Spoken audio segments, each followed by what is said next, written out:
Hi, so I'm TT Mokhotla, subject matter expert in the field of mechatronics and Industry 4.0. If I were asked to define mechatronics, it's not what most people think, that it's a combination of mechanical, electrical, and computer engineering. No, it is the integration of the different technologies as well as principles to optimize existing systems and, of course, design of new systems as well, and including to better the life of the people and, of course, also to improve the quality in terms of the environment as well. The story really started, or really the story is about the curiosity in which we have seen in history as well. If we look back, for instance, the 1800s, what you will then find is some of the works that inventors and mathematicians have really been doing. And when you really look at what inspired them and what is it all about, what you will then see is that there's this curiosity that really prevails and still in existence today. So really this is the story about wanting to find out where this curiosity is taking us. The Jacquard loom was a machine designed by a French fashion designer, if I can call him that, and ultimately was a machine that was designed to make fabric. So Jacquard really was a manufacturer of fabric at the time in a small town in France, Lyon, and he had a really big challenge, and that was how do you make something, make a fabric and that is consistent and that is also kind of high quality, and relying on humans to do that had proven not to be really the way to do it.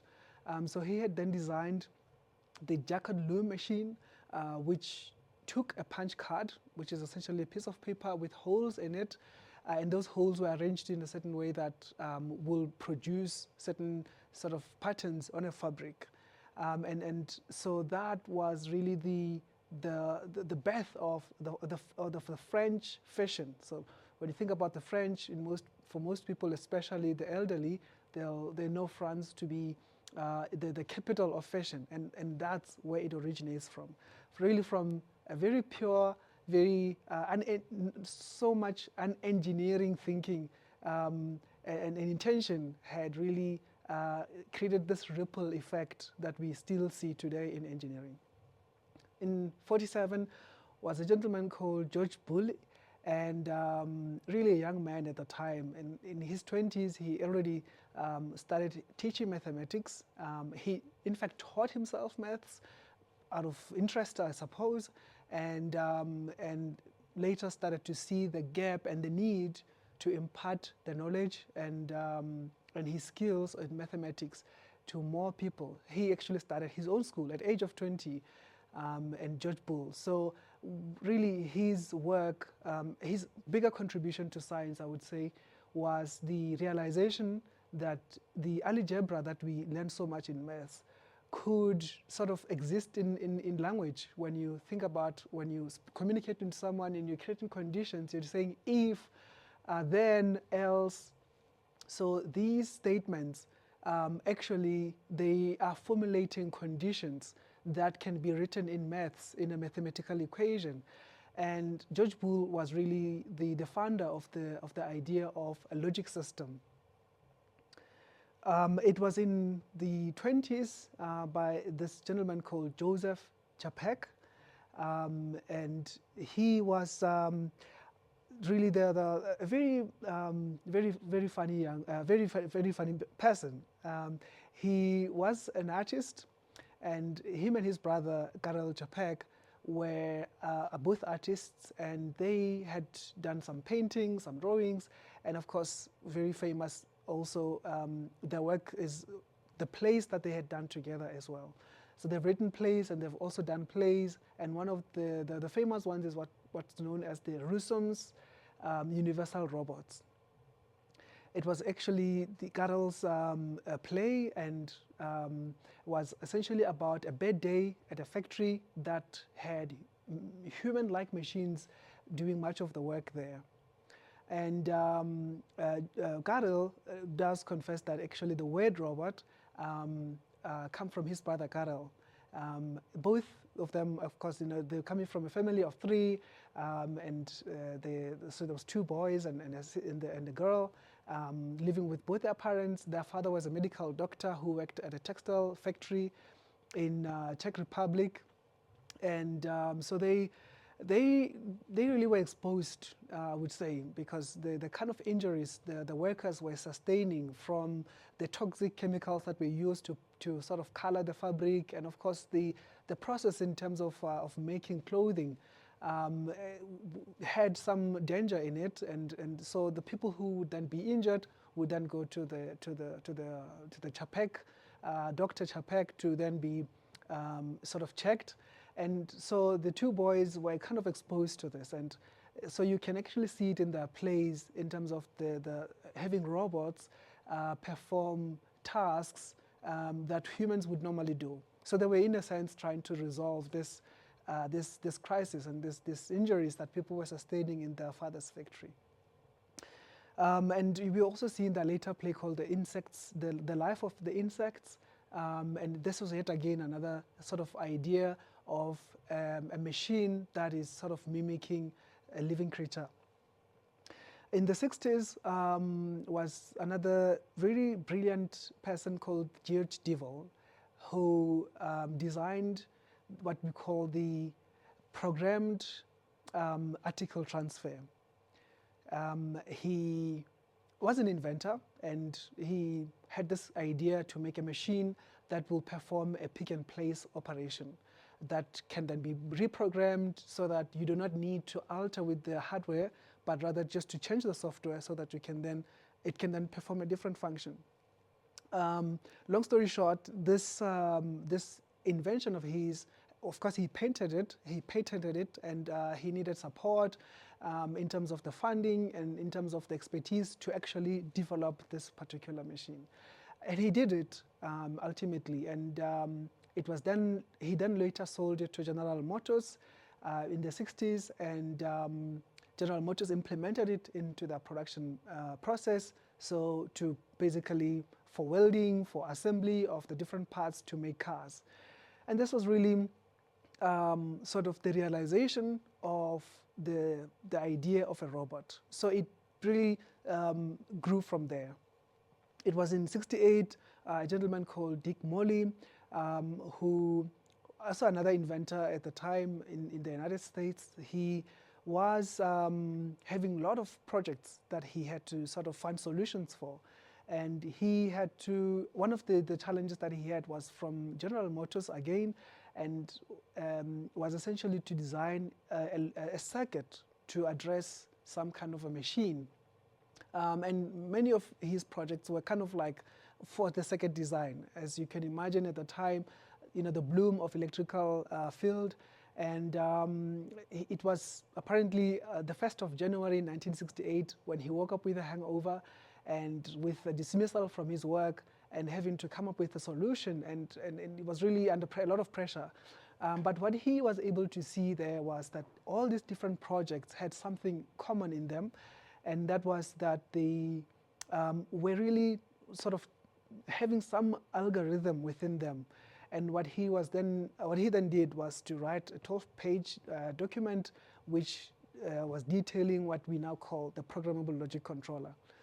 So the programmable logic controller was then implemented into General Motors production and really revolutionized manufacturing and production, because with it you are then able to, rather than manipulate hardware, you could just change software, and then that will then result in a different production process. In 71, a gentleman called Tetsuro Mori was an employee at Ichikawa. In fact, his employment was much earlier than that. In the early 50s, at the time, Japan was really in an economic crisis, and was employed to work for Ichikawa, and very, very brilliant man, and was very quickly promoted to become a manager of a production of small motors. And this was not a very well-performing part of Ichikawa at the time, because the lots of factories were really focusing on using one large motor for the production process. And the challenge was that there was not so much demand for small motors, and the people who worked in the area of small motor production were really on the verge of losing their job, because there was no demand for small motors. So it was really something that was heavy on Tetsuro Mori. He wanted to solve this problem. He was really deeply affected by the prospect of these people losing their jobs. So he had done some innovations, and one of the very famous one is the what we call the motion troll. And he actually managed to save the production of small motors. And actually what also contributed to his success was that at the time also factories were also changing how they were kind of doing production. Rather than relying on one large motor, they were starting to sort of make modular production systems, so that you will then have smaller motors for each production module. And that was very, very helpful, because if a motor is faulty, then not the entire factory stops. You will have a module stopping because that motor is faulty, but all the other modules will still then proceed to operate. So really, that was the success of Tetsuro Mori. The motion troll idea, he went on to perfect it, and in 1971, he pitched the idea to his superiors at Ichikawa, and they really liked his idea, which essentially was to integrate the control, so motion troll, so the machine, motor, control, so the integration of all these three different systems into one package. He pitched the idea to his superiors at Ichikawa, and they really were impressed with this idea, and but were not happy about what he had called it. The motion troll wasn't really a fashionable word. So they really turned him back and said to him, look, you know, go and refine what the name of what this machine is. He then later came back with the idea of mechatronics, which ultimately is a combination of mechanical and electronics. So of course they were really impressed with this name, and then he went on to trademark the word mechatronics. So at this time, mechatronics had a completely different meaning. It was a machine. Ultimately, it was an integration of the different systems, controls, and mechanics. That's what it really meant. It was later in 1990 at the Johannes Kepler Linz University in Austria that mechatronics was now a qualification. It was now something you can study and actually get a degree for. And so from just completely curiosity and wanting to save the jobs, of course, you know, people were really at the risk of losing their job at Ichikawa in the early 50s, and from that came this this exploration, and now mechatronics is what it is today because of the legacy and the contribution of all these different people mentioned. Today we are, you know, the supply chain is furthermore integrated thanks to systems like artificial intelligence, Internet of Things, autonomous vehicles. What we are now seeing is that there is now a growing gap between what we define as mechatronics and what the technology is.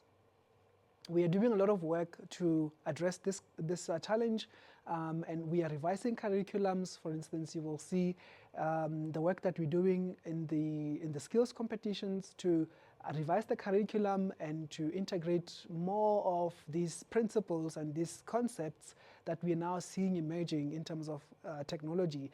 Things like order management system, we're now integrating that into the PLC programs, data query for the energy meters as well.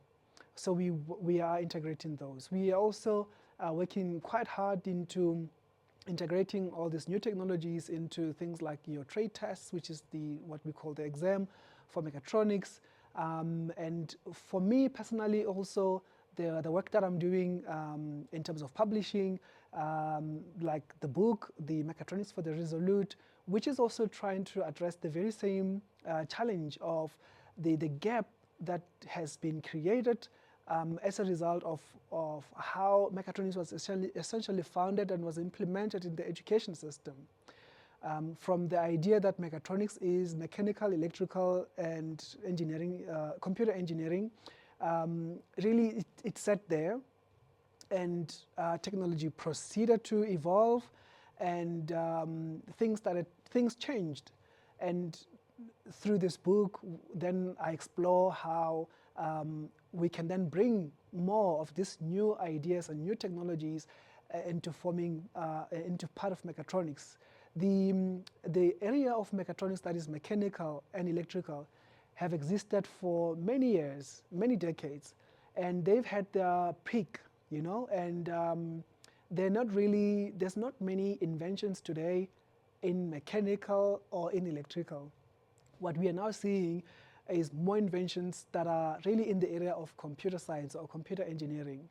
And so it's, you know, suffice to say that we're now in the golden age of computer engineering. And we now need to up our game in mechatronics, especially in the academic sector, up our game in terms of the aspect of computer engineering within mechatronics, while still maintaining the balance in all the three different fields. Thank you for watching. To see more of the work that I do, you can visit my website. It's tmokgotla.github.io/web. And also to learn more about my book, you can sort of get some of my published work, my papers, and of course some of the other books that I have worked on and that I'm also working on at the present moment. So yeah, so that's how to reach me.